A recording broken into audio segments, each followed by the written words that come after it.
They're stronger than us, better equipped, better trained. If we try and fight them, we will not survive. I mean, just inspirational. Yes, I'm ready to go forth, Obi-Wan. Thank you. They're stronger than us, better equipped, better trained, smarter. They look better than us. They're much more handsome than we are. We're ugly, ugly, stupid people. Obi-Wan, please stop. They said you were the best in the parsec.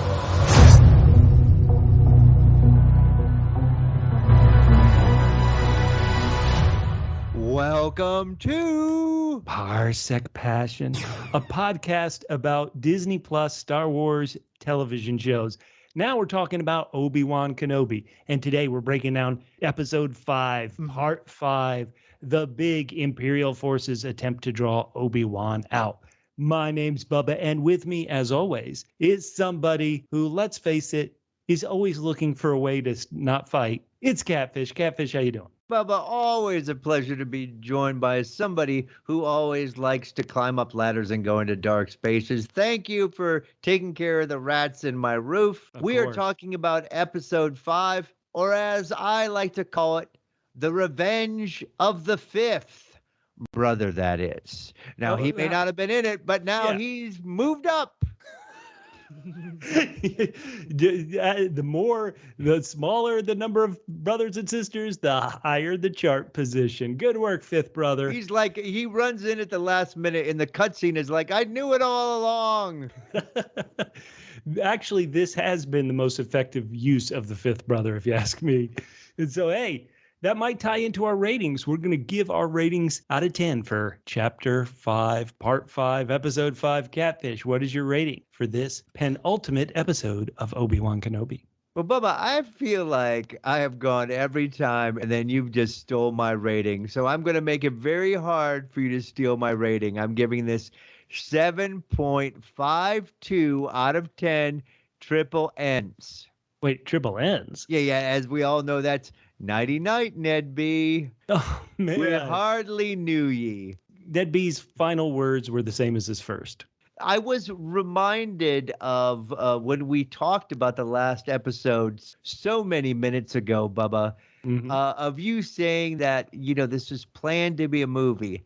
And if we saw all this kind of stuff together, it wouldn't seem so much like episodes that are sort of repeating the main story beats over and over again. And this was yet another repeat of it. I enjoyed it. I love Darth Vader. Darth Vader had his own long-term plan that he unveiled today that also, upon retrospect, may not make a whole lot of sense. But there we go. So I enjoyed it, but I am not my favorite. My favorite is still episode number 3. Well, Catfish, I agree. I am still an episode 3 favorite viewer as well. But believe it or not, I came up with a rating completely different from yours. Let's hear it, Bubba. Now, you did 7.552. No, 7.52. Just wait, no, that's what I came up with. Oh, my goodness. No, I'm kidding. Wow. I'm kidding. I gave this episode 8, what I like to call double T's out of 10. Oh, double T's? What? Oh, double T's? Double T's is when you've given a monologue while everybody's trying to get ready for a battle and you know it's time to die. It's when you've become Thermal Tala. Thermal Tala, my favorite character on the show, goes out in a very cliched way. So 8 out of 10. There were so many moments in this episode that I liked. I'm not sure there was a great moment in the episode I loved. So still really good, better than last week, I feel. But you mentioned it right there. This was originally supposed to be a movie. And as I was watching it, I was thinking, would this work better if I heard John Williams' actual score, right? If I had his score. And I wish our good buddy Double M Matt Murdock was on this week's podcast. But this is the week where he's too swamped. And so next week on the episode 6 podcast, Double M's going to talk about the music in this episode and next and the final episode. But I wish he was here because I wonder if I would have been more engaged with John Williams' score. I also feel like we love the volume, but the volume is a very kind of small stage compared to these giant stages where a lot of these Star Wars movies take place. And so the episode felt a bit more like TV than a movie. And I think these characters might need a higher budget. So I liked it. I didn't love it, but Vader, you said something really brilliant just a second ago, Catfish. You said Vader always works. Vader always works. This character, there's a reason why he's a historic Hall of Fame, first ballot, greatest movie characters of all time. And that's because he works. And he works in this episode. And so I hope I'm going to focus on the things that I liked in this episode, maybe talk a little bit of the times I wish it had had a grander feel for me, but still 8 out of 10, that's my rating.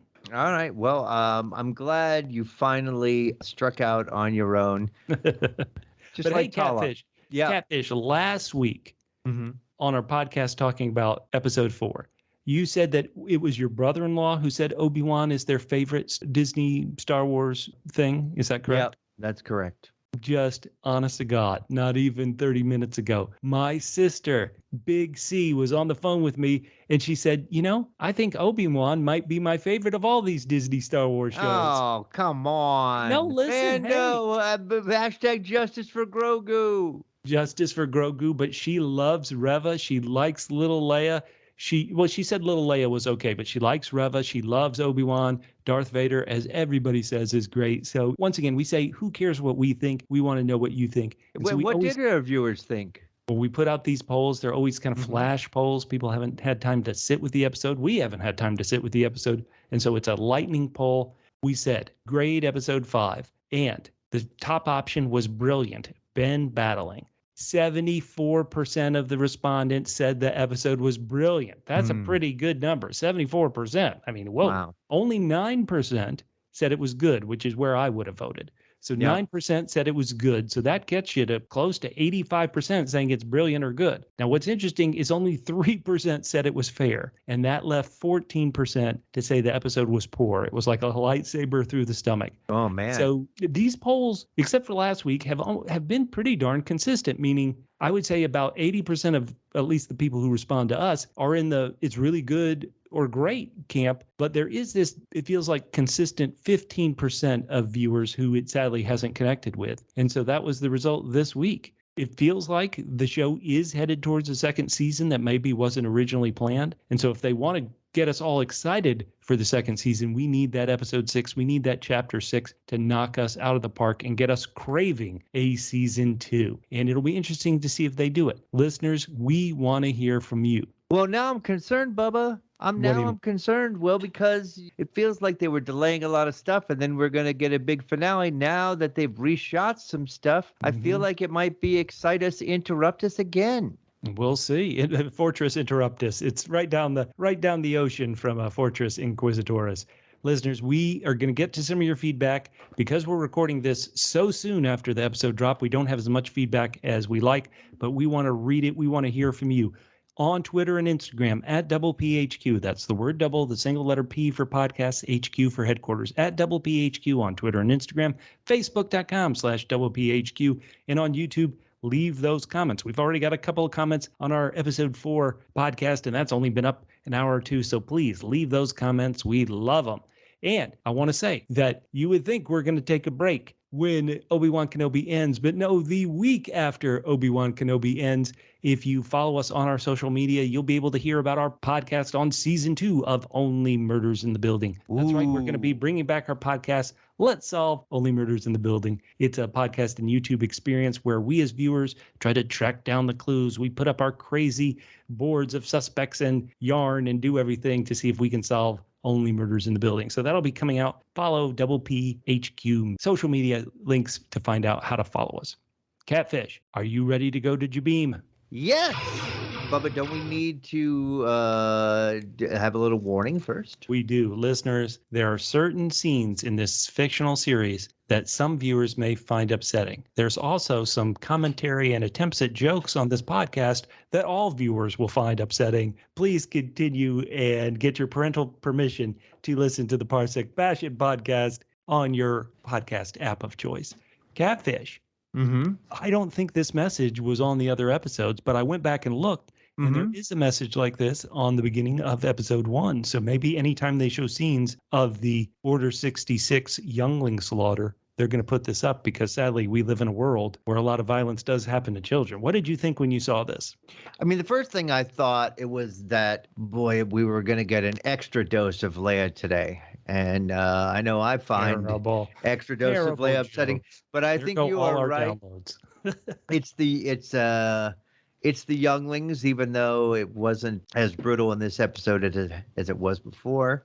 It was still the younglings. Man. And let's get to something that we didn't mention on our episode 4 podcast.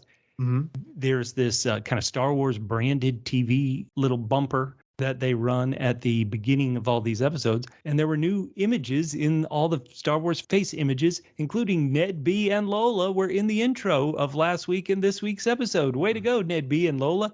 You got bumped up to the front of the show. Good work, ned-b. How are you going to celebrate? Oh, you don't talk. And you did. Yeah, I mean, he is just gonna blow it up and have a blowout. Just like Game of Thrones, a lot of Neds don't make it through the first season. The spoiler. White Catfish. Mhm. Let's get to it. Yeah. They brought back Hayden Christensen. We've had some jokes about stuff, but this episode begins with a flashback, and we see quote unquote young Anakin and young Obi-Wan. They're fighting back in the prequel era timeline.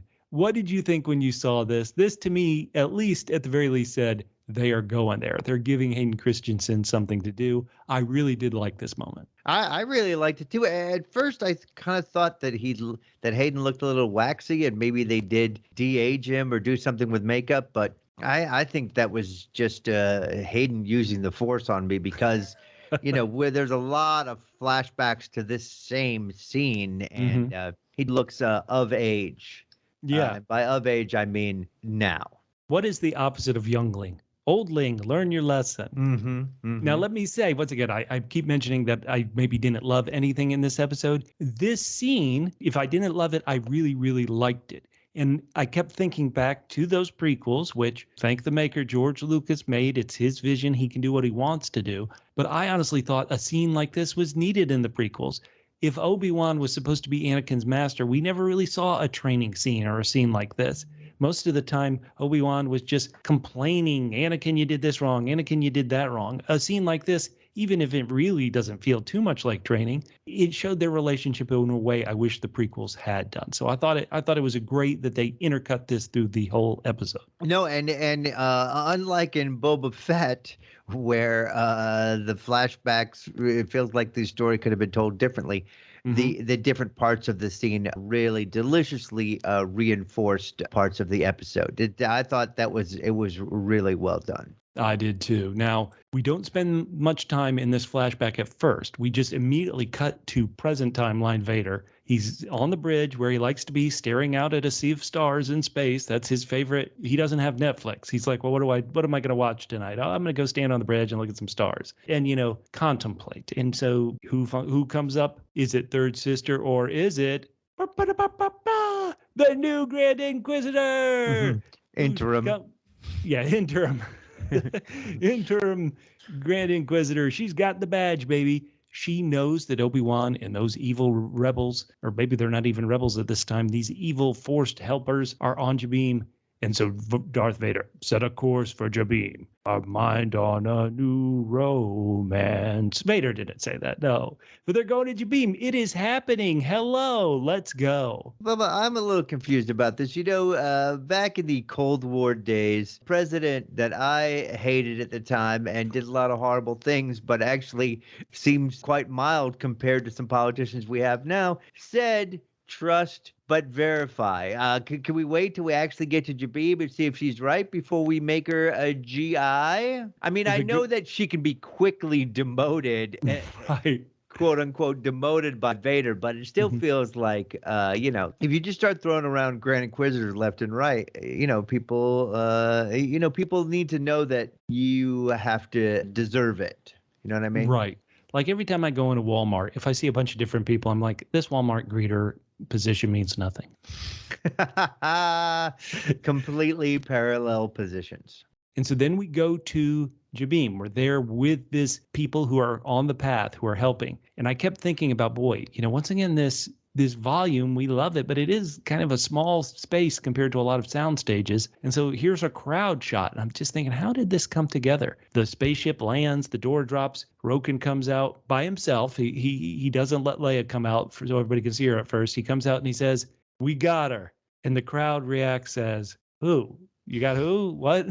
No, but I will say this: most of them look like that, but there is one guy, if you Yeah. watch it again, who reacts like I would have. He Okay, knows so it's her, and he's Roken like, comes out and he says, we got her. How does this guy react? "Oh man, this is gonna suck." Oh, hey, This girl terrible doesn't be quiet. catfish. I just go back and watch it. He Where is reacts he on the correctly. screen? Where can we find this? He's on the left-hand side. He's sort of a gawky-looking white dude. All right, okay. They did risk everything. They blew up this safe haven to get Leia. And there's a huge crowd, which we didn't see last week. But there are a lot of people there who are in trouble now that the Empire knows where they are. Yeah, One couldn't of they them, brought her somewhere else? yes, they could Why have does she dropped have her to off. be Why not go here? straight to Alderaan and drop her off there?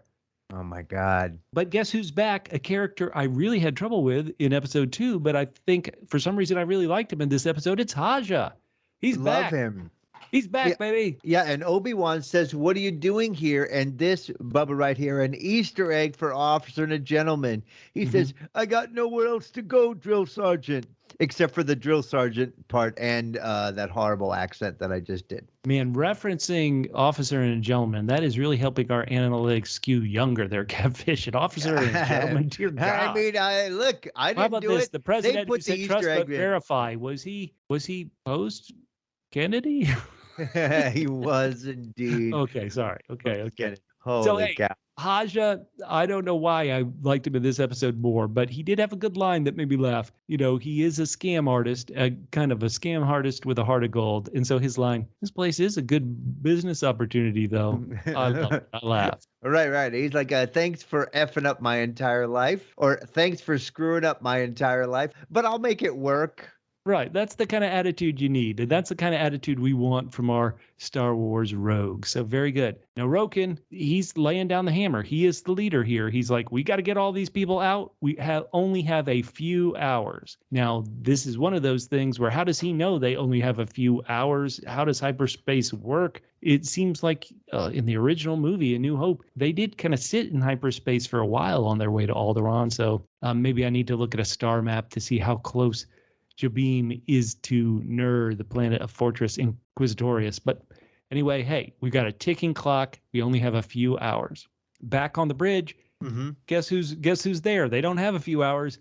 Vader and his Star Destroyer has arrived. You know, when you get promoted to GI, Grand Inquisitor, it feels like you can talk back. Grand Inquisitor. And third sister, Reva, is trying to counsel Vader, saying, you know, listen, we don't want to get in a siege war where they just lock themselves in some bunker and it takes us forever to get them out. That's pretty quick to talk back to Vader, man. I would think the jokey dude, what he says goes. You know, he says, you know, like, I think pineapple on pizza is brilliant. Yeah, great idea, boss. Love it. Let's eat it. Right. How about some sardines, too? You feeling that? Yes, sir. My favorite. What a brilliant idea.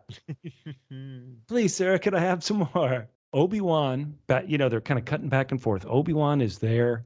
Is he got his full groove back? In the last podcast, we were talking about Obi-Wan got his groove back. Did he get his groove back, Catfish?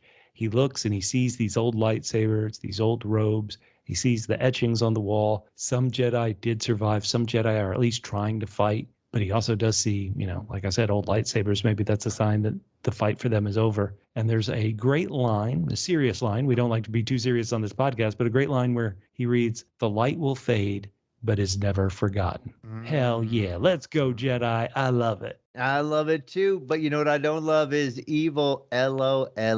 Lola. No. She is up to no good and she locks them in. And now here, Bubba, you were just talking about for episode 4, no love for Reva. Right. And here it comes again. Yes. Someone says, Reva, she must have tracked us. And Obi-Wan says, it's not her, it's Vader. I mean, come on, still no justice for the third sister, interim Grand Inquisitor. No one believes in her plan. Whose plan? Darth You mean Vader's plan? fifth brother. The fifth brother's plan, right. Now, Obi-Wan, we keep getting these flashbacks. Obi-Wan tells Roken, he's like, Vader will attack. He has no patience for a siege. Roken, how do you know? Obi-Wan, watch this flashback. And we see the two of them just sparring again and discussing tactics.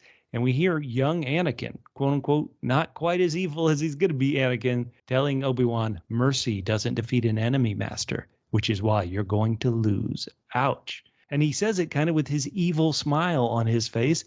And this is our chance for many of us who haven't seen Hayden Christensen acting in anything since Revenge of the Sith to give him a chance to act not under 1 million pounds of prosthetics, but just with a lot of wrinkle cream on. So, Catfish, what is your thought on Hayden Christensen in these scenes? Because you were tough on his acting in the prequels. It's hard for me to say really, because you don't know how he was instructed. It really feels like this is we know what he's going to be and going to do, but it feels like either he should tone it down or Obi-Wan should have seen the 10-foot tall flashing red signs. Well, he's not partway evil. He is full on like, listen, master, I think I'll just kill you now. Mercy is for the weak, good buddy. That's what I always tell you when you and I play horse around the basketball hoop. Mercy's for the losers. Exactly. Woo. I think a lot of good actors have struggled in Star Wars. I think Natalie Portman had a great acting in Leon the Professional before Star Wars and had great acting afterwards, but in the prequels, I thought she had some really rough moments, and I think Hayden had actually some good moments in the prequels, but also some rough moments in the prequels. But for whatever reason, the fact that he was himself, that he was kind of playing Anakin the way he did play him in the prequels, I really did like seeing Hayden like this. I did have that warm feeling towards this soon-to-be mass murderer, Anakin Skywalker, seeing him again. And Obi-Wan was right. Vader immediately launches the attack. And you know it. Yeah, uh-huh. This is when the attack comes, and it's not the greatest attack. Like, he didn't unleash bombers or anything. He said what it felt like, just a couple of squadrons down. This is when you need to rally the troops, Catfish. Oh, man. And you know what? Obi-Wan, he may not have the full power of the Force yet, but he knows how to tell people. He knows how to get them charged up. He says, they're stronger than us, better equipped, better trained. If we try and fight them, we will not survive. Just inspirational. Yes, I'm ready to go forth, Obi-Wan. Thank you. That reminds me of the great speech by this really crummy president who said, Mr. Gorbachev, do whatever you want with this wall. We can't stop you at all. Yeah, I remember. That was right before he said trust but verify. Oh, it was the same guy? Yes, yes. Man, he had some PR spin to get his post-presidency approval ratings higher. Oh, boy. So this wasn't a rally, let's fight. This was a, hey, let's get smart and get the hell out of Dodge. So, yes, it wasn't very rousing.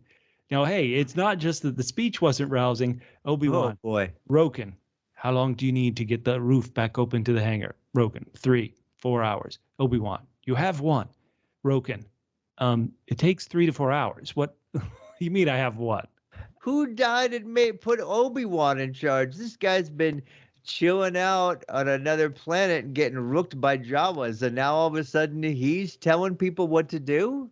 How about this? They're stronger than us, better equipped, better trained. If we try to fight them, we will not survive. Now listen, everyone, I want you to listen to me. The person who started this rescue mission for a 10-year-old girl that brought the Empire here to kill all of us. You got an hour. Later, losers. Holy cow. Just horrible. Now then we've got the stormtroopers arriving at the gate. They put on their armor was very clean. I know they were just on a ship and just on another ship, but theoretically this is a dusty, dirty cave. Okay, well, first of all, they sweep outside the cave regularly. Okay, right. They just had a bunch of their suits washed, and maybe not by choice. But by the way, Bubba, yes. What do you think the Fifth Brother was doing this episode? They're outside the cave. I told you it was a desert. They're hiding in the cave because it's too hot. Listen, the third sister, she lets those troops go first, then she comes down in her own ship. She is unwilling to lay with the troops. Fifth brother, when do you think he'll be down?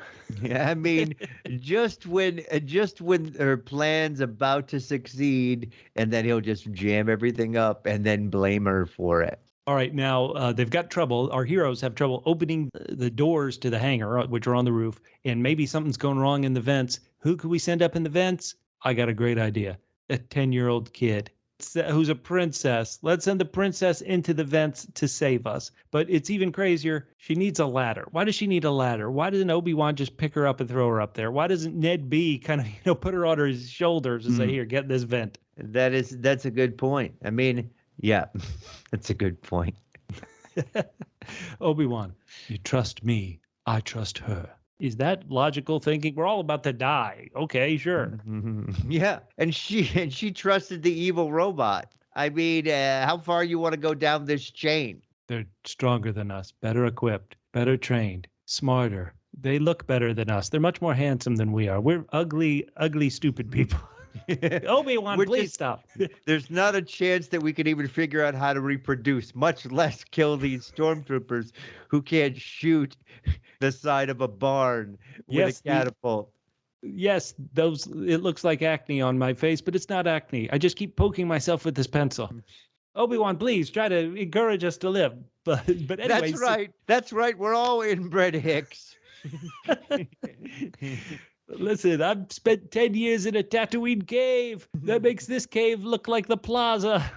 Each one of you could be beaten up by Leia, and any random 3 could be beaten up by Leia. You've got no shot. What I'm telling you, people, is you might as well just turn around and point your butts right at the stormtroopers. I've heard smarter thoughts from Ned-B, and he can't talk, people. Hello, is this thing on? So, space travel, it's crazy, right? Am I right? Okay. Speaking of space travel, all of a sudden we got just right when he needs even more trouble and something that's going to be more important later. All of a sudden, Obi-Wan gets a text message, which is really a video message from Bail Organa. He's like, I need to know what's going on. So you know what? I'm going to fix this. I'll head to Tatooine. Owen will need help with the boy. So basically, in about 10 words, he provides the location, a name, and then drops something very important. So good job, Senator. You make a great spy. You know what? He's as good a spy as the rest of these people are fighters. Hey, how dare you? How dare you? Uh-huh. Now, after Obi-Wan hears this, I've always said I've liked Tala. I thought she was the smartest person in last week's episode. But the one thing I didn't think, which Tala thought, was as we're all desperate to get these doors open so we can somehow survive, Tala thinks, this is a good time for me to give a monologue to the Jedi. But she is right. Anything to get Obi-Wan to stop inspiring the troops. No, but she is right. She's the one who keeps telling Obi-Wan, we've got to fix more than your body. And so she tells him her story about how, she joined the Empire because she really did think it would help. And she helped the Empire gather up what she thought were deadbeat people who weren't willing to pay taxes and help the cause. But she was gathering up Force-sensitive people. And of course, the worst must have happened to them. Tala says, calling back to something Obi-Wan said in a previous episode, she said, some things you can't forget, but you can fight to make them better. Hell yeah, Tala, let's go. Yeah. Let's do this. But it's a little too late. The stormtroopers are already blasting through the door. Obi-Wan knows they can't win. So he says, hey, let me have a powwow with a third sister. And here is the moment, I think, that if they had given us this information earlier, I kept talking in the last podcast about how these Reva reveals, yes, they're reveals, but if we had, as an audience, had known the information earlier, it would have been more fun to see what she was doing. Like, think about this. When you really think about her plan is I'm going to get so close to Vader that he will trust me completely, and then I'm going to kill that jerk who killed my friends. Like, that is a brilliant plan. That can be a tense plan. This of so many movies are, I'm a spy. I'm trying to get undercover and kill this person. That could have been so great. But instead, they don't reveal it until the penultimate episode where Obi-Wan is at 4 episodes after we figured it out. Yeah. And also completely ruining and stealing the plot, a major turning plot point of RRR. RRR? Yeah, you don't know. This is the This is the Indian movie that is sweeping the nation on Netflix. It was actually Telugu, and then they dubbed it into Hindi. It is sweeping the nation, Bubba. Is it great? Do I need to watch RRR? It is. I cannot even tell you how many times your jaw will drop in like, I cannot believe this is happening. Oh, wow. All right. It's an amazing film. Well, that is a ringing endorsement there. And there are answers to questions we've been wondering about, and I assume that's what the showrunners wanted. I just think it would have played a bit better differently. But they wanted us to wonder, how in the world did Third Sister know that Vader was Anakin Skywalker? Obi-Wan figured it out. She was a youngling. As Catfish said, that's what we assumed when we saw the first episode. The episode wants us to figure that out. And so we see her seeing Anakin slaughter the younglings. Somehow she survives by playing dead. I wonder how that could be. What a great idea for a character. That makes her a very interesting character. Once again, I'm going to go evil and use my hatred towards this person to get in good with them so I can kill him. What a great up idea. I love it. But what I don't understand is why would she spill this info to Obi-Wan up? He's not stronger than Vader. Not nice. And if she's going to feed him to Vader, Vader will probably get it out of him, and she's screwed. Like, I just don't understand. Why would you share this information? If we just assume a lot of things, and we do have to assume, let's say she was 10 years ago, and she gets almost slaughtered, sees all her friends die, has to fake being dead, but then somehow is probably swept up and people realize she's not alive and they give her a chance. Hey, you can still live if you join us. You're so angry about what happened. Use that anger. We'll make you stronger. And if your real mission is to get revenge on Anakin, but you can't tell anybody, I think somebody realizing it after 10 years and saying, oh, you want to get him? I think you probably would suddenly drop your guard because I can finally talk about this with some human being, with somebody, some other being in the galaxy understands what I'm going through. And so you probably would drop it. I don't know. No, it is your biggest of big secrets. And I don't see the advantage to sharing it with Obi-Wan now. I just don't. Let's say that she does reveal it, but she also still has anger, right? She is not a quote unquote good guy just because she wants to kill Vader. She's still filled with revenge and hatred. And oh snap, another moment that I'm not going to say I loved it, but I did really, really like it. She lights up her lightsaber and she's going through this wounded door and cuts the door damn open. Hell yeah, Reva, you go. That's what we want to see, is somebody kicking butt. You know what we'd also like to see, and I know this is strange, is occasionally stormtroopers being able to hit the broadside of a barn. Again, this volume is not a big stage. The stormtroopers look like they were 4 feet from people and missing. Now, they did hit some extras. This week's Wades got killed, but oh my God, this was a cramped gunfight, and a lot of stormtroopers didn't injure anybody in the making of this scene. Bubba, speaking of Easter eggs, this one was probably not intentional, the way they obviously wanted Offering a Gentleman to be intentional. Oh, yeah, that's classic. But this reminded me of this great movie, Return of the Living Dead. It's the Living Dead movie that has punks, and it's hilarious. And at one point, there's cops that show up and they get eaten, and there's an ambulance. And then at one point, one of the zombies clicks on to the to one of the radios and says, "Send more cops." Oh man! So they need to send more stormtroopers. I mean, Bubba, look, okay, the fighting is one thing, but straight up, one rushes at Tala, and she basically just mushes his head down to the floor. I love Tala. Good work. Hell yeah, Tala. You go. You and Ned-B keep kicking butt. There's nothing that can happen to you guys. Then Tala gets hit. Now, Bubba, let me ask you a question. Oh, no. The stormtrooper that hits her. No. Yeah. Is he Stormtrooper of the Year or Stormtrooper of the Millennium? The only reason why this stormtrooper was able to aim his rifle and actually hit her was because he had a great motivational speech, but not like that lame motivational speech from Obi-Wan. He had a great motivational speech, and I'm going to give it to you, and I want you to see if you can tell me which character gave him this speech. Yeah, let me see.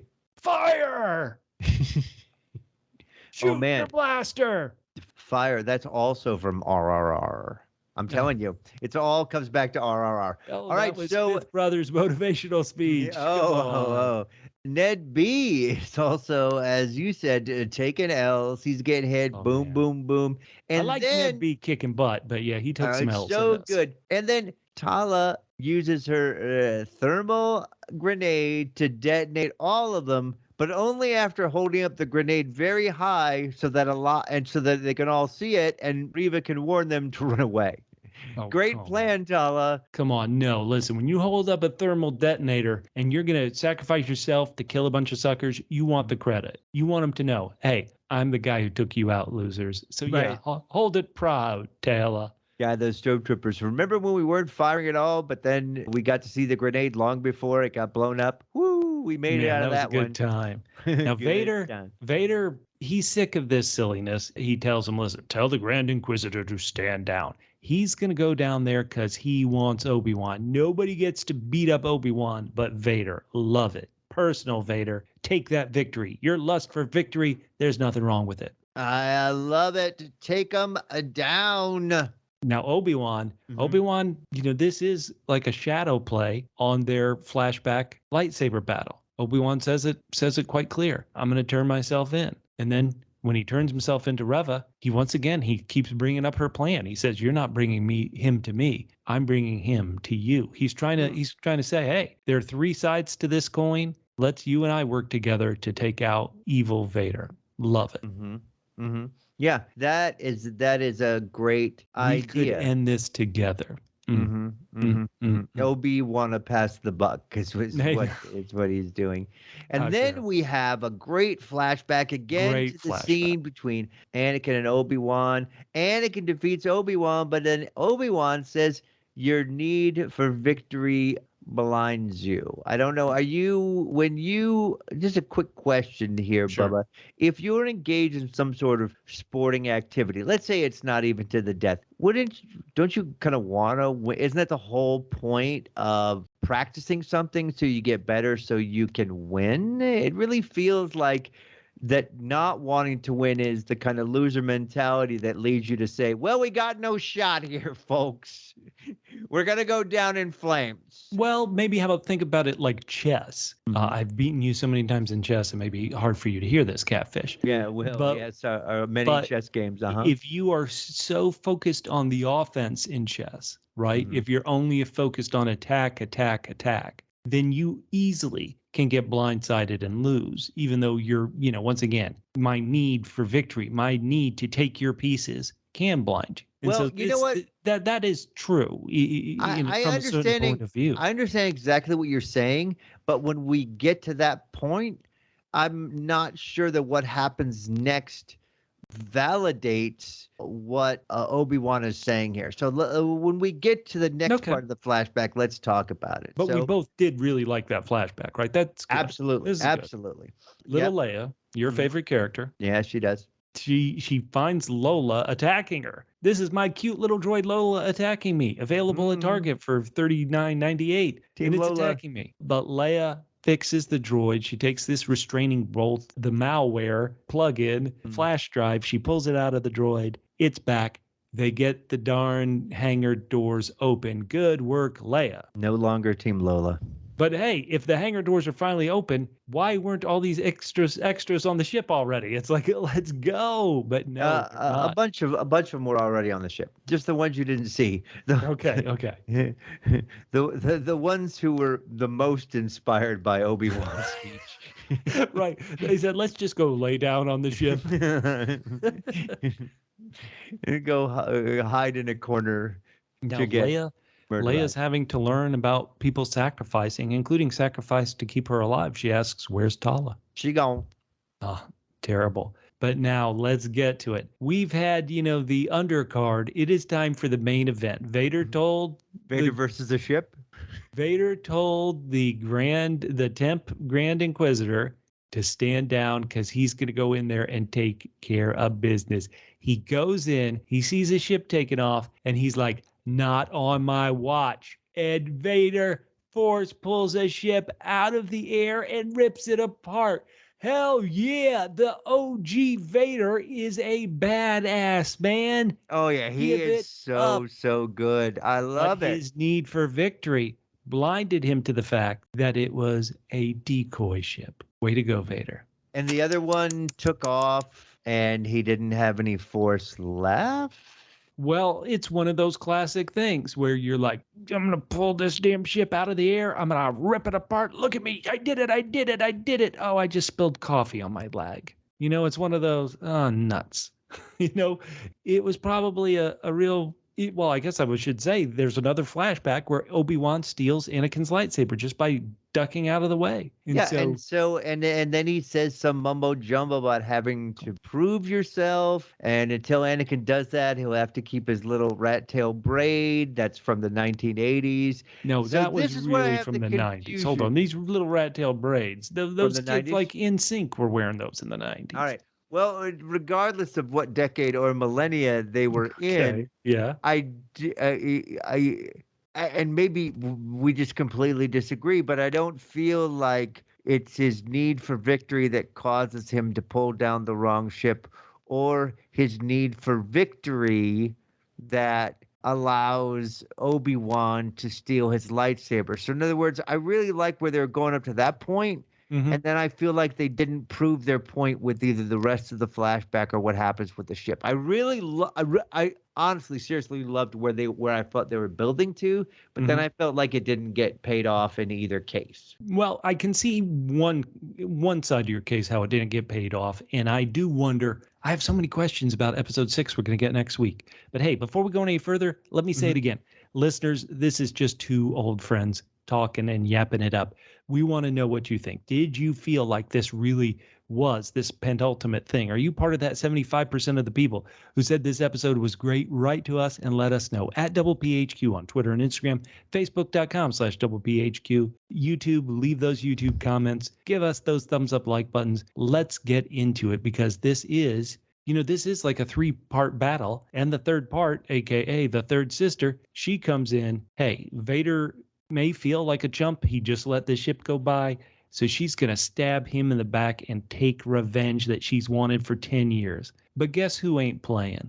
Guess who is so undisturbed by this temporary Grand Inquisitor? He doesn't even bother to pull out his own lightsaber. He beats her down with the Force. Hell yeah, Vader, you go. Oh, man, oh, man, oh, man. Once again, it wasn't love because it wasn't against Obi-Wan, but I really liked this part of it. This, by the way, whole section was just a stinging rebuke to your answer to the bounty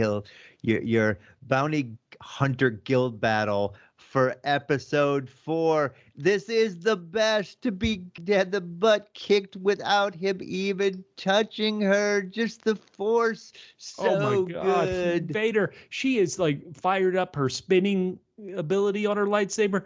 Vader's so sick of it, he stops the blade from spinning. Yes, Vader, go. You are the best villain.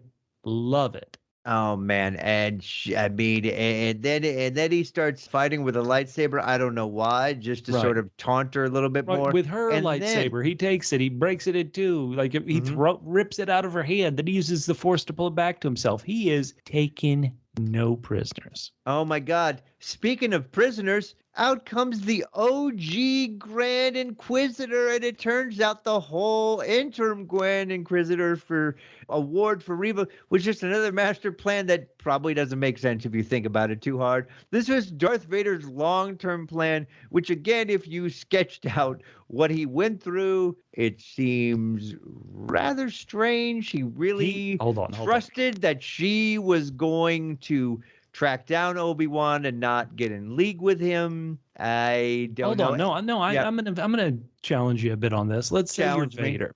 Mm-hmm. So Vader wasn't really a part of the first episode, aka the original kidnapping of Leia. He wasn't really part of the second episode, right? We only saw him getting put together at the end of the second episode. So it's in the third episode he finds out, okay, he must have found out that Reva stabbed the Grand Inquisitor in the stomach. And you think to yourself, if you're Vader, I don't care about any of these people. But this one here, yeah, she did usurp her commander, but she did get Obi-Wan. So you know what? Let me see what she can do for me, because I want Obi-Wan. So you let her go.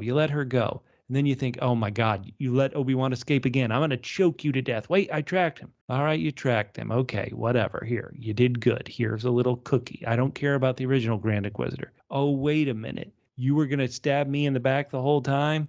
Screw you. OG Grand Inquisitor, come out, get your badge. I think it makes plenty of sense. Well, but he does say he knew the whole time that she was a youngling, and he knew what her heart was the whole time. So Right, that's why I thought that it was how about this? You're Vader, and if you even know that she wants to kill you because she knows you killed all her youngling friends, are you so powerful to be like, okay, this person's trying to kill me, but I'm not afraid of her, but she does seem to know a way to get Obi-Wan out in the open. And so, I don't have a problem with Vader being like, okay, this little ant who can't cause me any harm, but this ant seems to cause Obi-Wan to get out and show himself. So, all right. Well, that should have been the Bounty Hunter Guild battle, because you finally would have won one, because I see your whole side. Now, what is really speaking of Vader, just disrespectful. You know what's more disrespectful than kicking someone's butt without even touching them? What? Is to be so disdainful about somebody is you defeat them and you don't even kill her. You're like, she's nothing. I'll leave her alive. Yeah. She's not even worth having Fifth Brother come out to taunt her. Not even Fifth Brother comes out. And he was too busy. He was too busy with things. Oh man. So, man. okay. Yep. So we're at the end of the episode. You would think our heroes have escaped, but a couple things let us know that they are out of the frying pan into the fire, into more fire. The ship's hyperdrive is down. If the hyperdrive is down, the Empire's going to catch them. There's just no way they can escape. Okay, well, I'm just saying, before we get to the very last part of the episode with Bail Organa, so Obi-Wan has sort of a flash. Something is wrong. This is right after Rogan says the hyperdrive is down and the Empire's right behind us. And Obi-Wan has a flash. And so Rogan's like, are you okay, Obi-Wan? And I'm like, why does he care what's going on with Obi-Wan? None of them are okay. The Empire's about to kill them. I mean, what's that? Are you okay? No, it's nothing. Okay, can you focus on our impending doom then? I mean, what? I'm sorry. Is there something else that's more nothing else primary in the top of your head? Nothing at all. Oh my God, that's a great point, Catfish. Way to go, Rogan.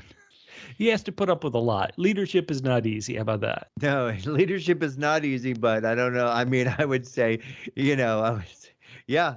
Are you okay? Then why did you give that horrible, rousing speech? What's wrong with you, man? Oh, no. What's the matter, Roken? Well, the hyperdrive's down and the Empire's going to catch us. I got just the speech for this. The afterlife is easy. We're all going to be incinerated soon. No one will find our bodies. Right. The cold reaches of space won't be painful for us because we'll be dead. Our dust particles will reach a world in about 1,000 years. That will be your final resting place. But hold on. Things are kind of rough. Mm-hmm. Yeah. Because Obi-Wan, once again, Reva's not a good person. She does want things that will help, like taking care of Vader. But now she was screaming at Obi-Wan before, hey, why weren't you there to protect us when Order 66 went down? Where the hell were you? Now, of course, we watched the movies. We know that he was fighting General Grievous and being attacked himself when Order 66 went down. But she was a kid. She's like, you were supposed to protect us and you didn't. And yet here she tells Obi-Wan, okay, this is the plan. I'll go along with your plan. We'll distract Vader and then I'll kill him. Obi-Wan really didn't help her in any way on this too. And so she's laying there. She should be dead. As somebody online pointed out, she's been stabbed through the gut with a lightsaber, which is what killed Liam Neeson, Qui-Gon Jinn in The Phantom Menace. But somehow her anger is not going to let her die. And she finds Bail Organa's message about, hey, I will head to Tatooine. Owen will need help with the boy. And suddenly, once again, I keep mentioning this triangle of Vader wants Obi-Wan. Obi-Wan wants to escape Vader and everybody to be safe. Reva wants to kill possibly both of them. And so that's what we leave as a cliffhanger for the final episode. Love it. Love it. Well, that's our thoughts, listeners. What did you think? Our poll is open for the next 6 days by the time we record this podcast. So go to Twitter at PHQ, vote on the poll. Tell us if you have a great name for this episode, and let us know your thoughts on Obi-Wan as we head into the last episode of a possible season 1. Ooh, yes. Last episode, probably with reshoots. Wow, my goodness, Bubba. Well, usually we've got a bunch of stuff left, but we're careening towards the end. Yep. And so let's do this, Bubba. Here is our Bounty Hunter Guild battle. Who wins the puck? All right. So Darth Vader, as we all know, as proved in episode 5, proved that I won the last Bounty Hunter Guild battle. Yeah. It's Darth beat her with the Force and not a weapon. So our debate this week, Bubba, is what is your favorite way to fight without a weapon? My favorite way to fight without a weapon? Well, Yes. if you believe Chuck D on the 1988 rap album Yo Bum Rush the Show, Public Enemy's classic song was My Uzi Weighs a Ton. And in that song, metaphorically, he was meaning his Uzi, meaning his mouth, and his rhymes weigh a ton. And he would beat you down and destroy you with his verbal rapping skills.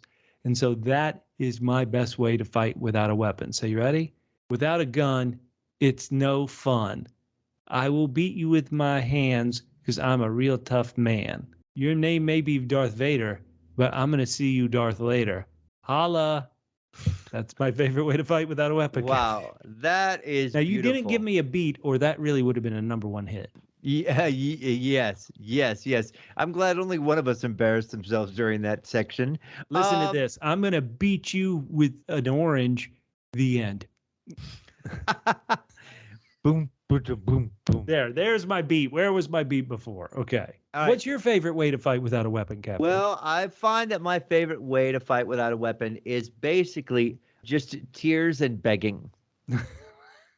Is that fighting? You're fighting by begging? Yeah. And tears? Your tears? Is this a tear fight? Yeah, it's just, it's the way to disarm the other opponent. And right. then I tell them, listen, I'm weaker than you.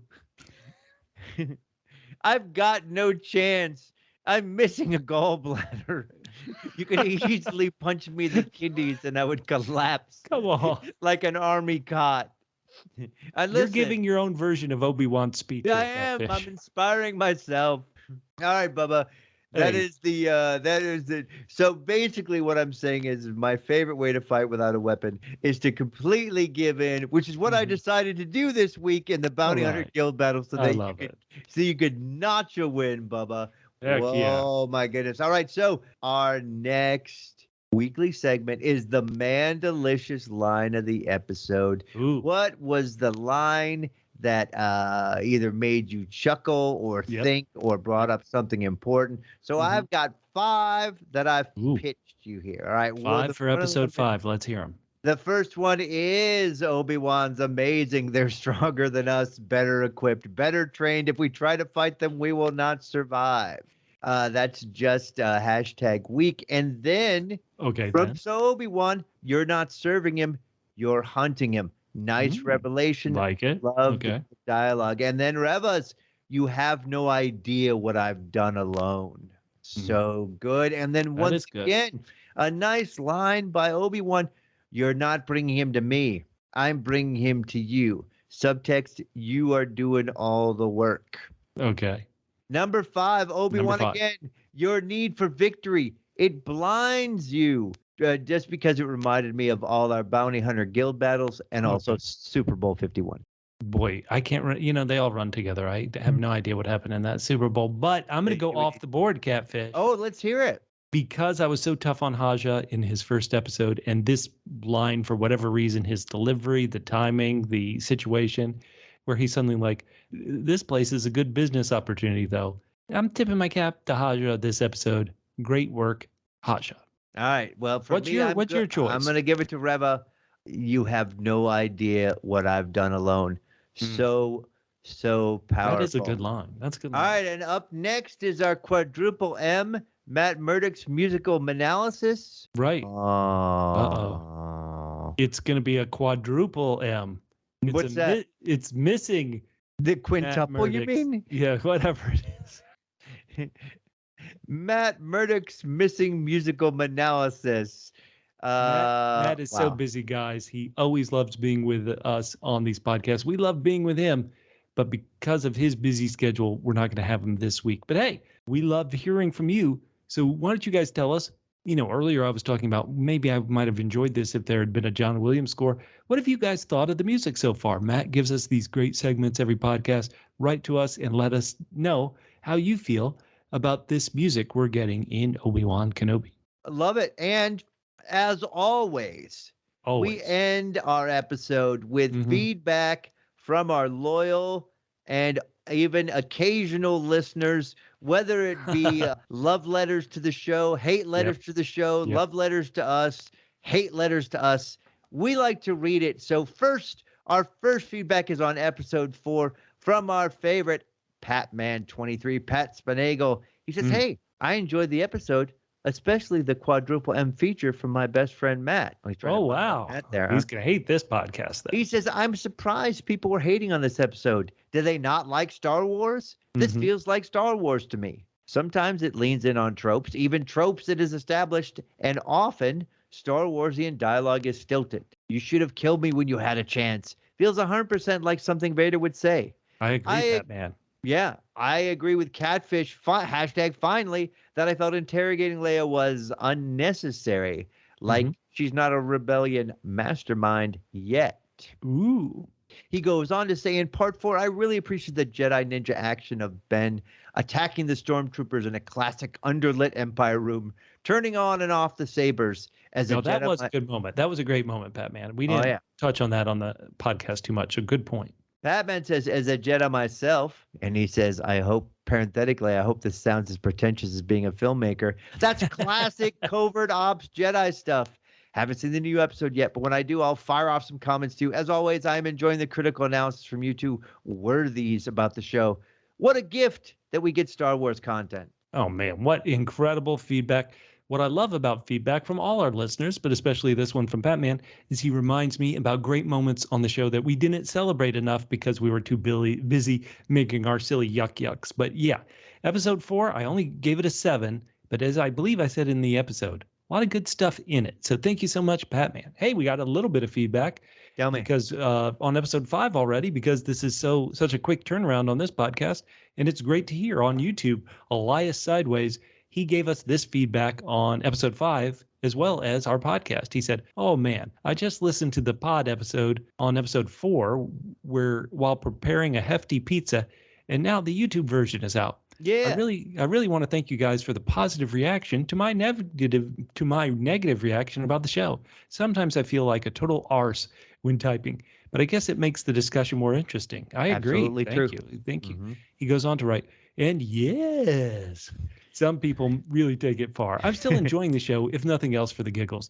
And any sci-fi on my screen is always interesting. And I have to say, I'm happy people enjoy the show. Taste is subjective, so good on anyone who enjoys it. As for your cartoon animated question, Elias says, I have not watched Clone Wars, so your theory might be spot on. Mhm. Just about to start watching part 5. The pizza should be done soon. It seems like the chatter is positive. So Elias is positive that episode 5 might be the one that turns it around for him. Love that feedback. Hey, once again, who cares what we think? What you think is what matters. And when you have different thoughts than us, it does make the podcast a more engaging experience, I think. So thank you so much. All right. And Tyler Lewis says, interesting. The odd numbered episodes have been great in my opinion, but even the even ones were snores. Looking at Disney's track record for season finales, I'm thinking 5 was the best these episodes get. All right. This is an interesting question.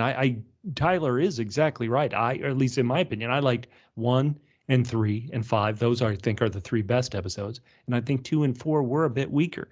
Now, of course, if that is a bit like the old Star Trek movies used to be, but in that case, everybody said it was the even Star Trek movies that were good, like 2 and 4 and so on and so on. Who knows? I'm cautiously optimistic that 6 will be great. But Tyler says 5 was the best of the episodes he's thought so far. I'm still thinking 3 is the best. But hey, the fact that people are given different answers, I think that is a sign that the show at least has different qualities that different people like. So great feedback, Tyler. I love it. I always love it. I love the feedback that we get from people. We love doing this show for the shorties, and that's what I call our loyal listeners, and also And little occasional Leia's. listeners. Yeah, oh, those, not little Leia.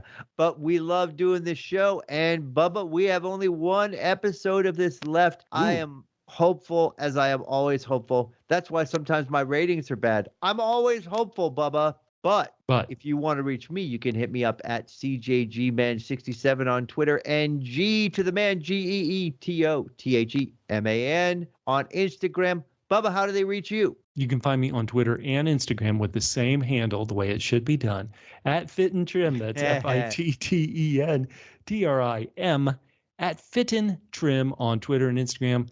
Hey, always write to us at any of these handles, at PHQ. We are obviously, hopefully you can tell, silly bastards, and we love talking to you about these fun shows. Obi-Wan Kenobi is just one of them. And right, Catfish? Yes. And You'll hear us next time on Parsec Passion. Parsec Passion. I find, without the client, it's very hard to say it correctly. You know what I mean? Or how about Vader? Parsec Passion. Boy, How about Obi-Wan? Run away! Run away! You don't have enough downloads. You really don't have enough subscribers to keep going. Throw in the towel, everyone. Stop podcasting. Save yourself all this trouble. Obi-Wan, please. We're trying to do it. Okay, wait. Oh, here's Fifth Brother to turn it around. Podcast now. Hit record. Edit the podcast. Fifth Brother, please.